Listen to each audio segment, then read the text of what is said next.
अस्सलाम वालेकुम। Learn and fun में आपको खुशामदीद। आज हम सेंट्रल नर्वस सिस्टम पढ़ने वाले हैं। सेंट्रल नर्वस सिस्टम के 3 पार्ट्स होते हैं, fore brain, mid brain and hind brain. Fore brain का सबसे पहला पार्ट है सेरिब्रम। इसके 2 कुड़े यानी 2 पार्ट्स होते हैं जिसको हेमिस्फीयर कहते हैं, right hemisphere and left hemisphere. Right hemisphere body के लेफ़्ट हिस्से को कंट्रोल करता है, इसी तरह लेफ़्ट हेमिस्फीयर बॉडी के राइट पार्ट को कंट्रोल करता है। ये दोनों कुड़े एक ग्लू के साथ जुड़े होते हैं जिसे कॉर्पस क्लोजम कहते हैं, जिसमें दोनों कुड़ों के दरमियान इजीली जो इन्फॉर्मेशन होती है ट्रांसमिट हो जाती है।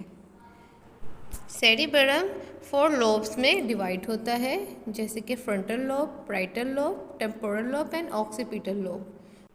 फ्रंटल लोब हमारे फोर ब्रेन के बिल्कुल पीछे पाई जाती है और ये थिंकिंग में, प्लानिंग में, इमेजिनिंग में काम करती है।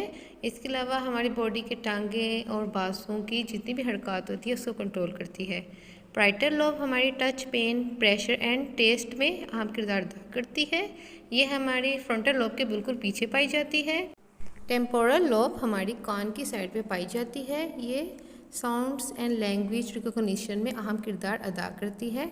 ऑक्सीपिटल लोब जो होती है हमारे बैक ऑफ द ब्रेन में पाई जाती है और तमाम विजुअल इंफॉर्मेशन इसमें मौजूद होती हैं, जैसे कि देखना।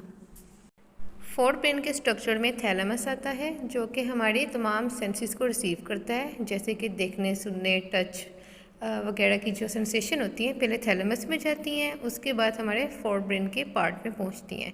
हाइपोथैलेमस ये हमारे बहुत सारे अहम काम सर अंजाम देता है, जैसे कि इसमें इम्पल्सेस आती हैं भूख प्यास की, सोने की, जागने की, इसके अलावा सेक्सुअल एक्टिविटी और बहुत सारे ये बॉल एंड ब्लैडर्स के काम भी सर अंजाम देता है। लिम्बिक सिस्टम हमारे इमोशन में काम करता है और इसके अलावा एमिगडाला रेज एंड एग्रेशन में, और रेटिकुलर फॉर्मेशन हमारे सोने, जागने और याददाश्त के सिस्टम में काम करता है। मिड ब्रेन का अहम काम होता है फ्रंट ब्रेन को एंड हाइंड ब्रेन को दूसरों के साथ कनेक्ट करना। हाइंड ब्रेन की बात की जाए तो इसका पहला स्ट्रक्चर है सेरिबेलम। सेरिबेलम को छोटा दिमाग भी कहते हैं। ये बैलेंस मेंटेन करता है, कोऑर्डिनेशन करता है मसल के साथ, इसके अलावा हमारी पोस्चर मेंटेनेंस में भी मदद करता है। सेरिबेलम में अगर कोई प्रॉब्लम हो जाए तो इंसान का तवाज़ुन मेंटेन ही रहता चलने फिरने में, और अगर बर्ड्स के सेरिबेलम में कोई मसला हो जाए तो वो उड़ नहीं सकते हैं।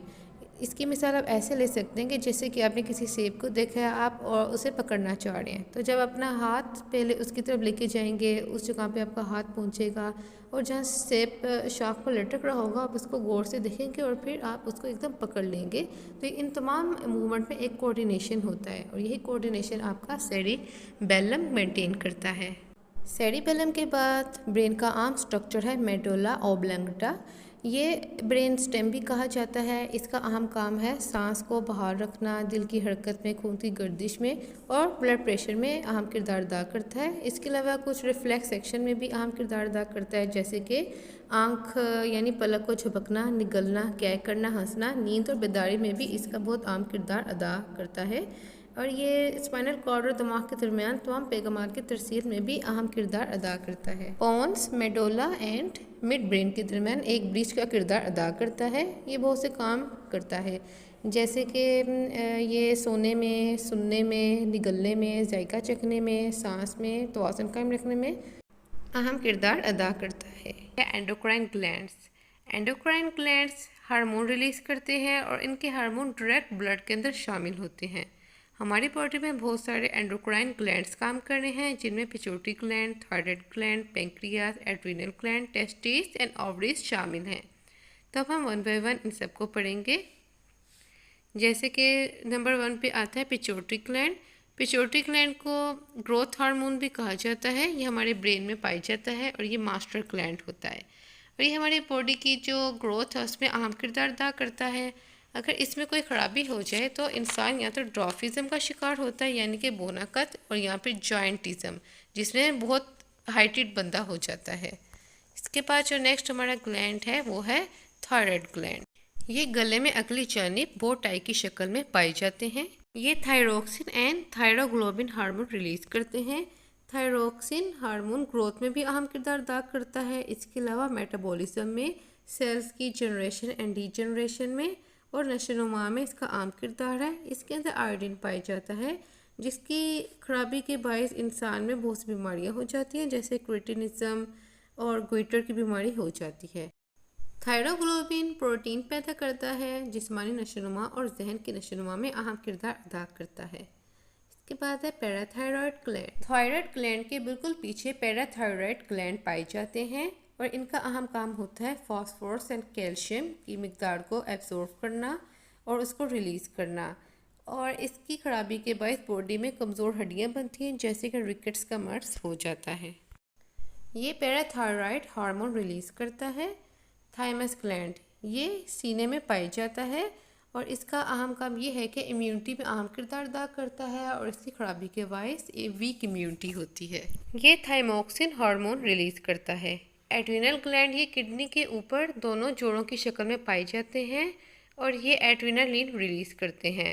जब कोई फाइट एंड फ्लाइट सिचुएशन होती है तो एड्रिनालिन रिलीज़ होता है और ये सिम्पैथेटिक नर्वस सिस्टम को एक्टिव करता है, जिसके नतीजे में हमारी सांस, दिल की धड़कन तेज़ हो जाती है, पुतली फैल जाती है। और नॉर एड्रेनालिन इसके अंदर आते हैं, जिसके अंदर क्या होता है कि हमारा बॉडी में जो भी एक्टिवेशन हुई होती है स्लो डाउन होती है। तो ये इस तरह से adrenaline and nor adrenaline release करता है। इसके बाद आते हैं गोनेड्स।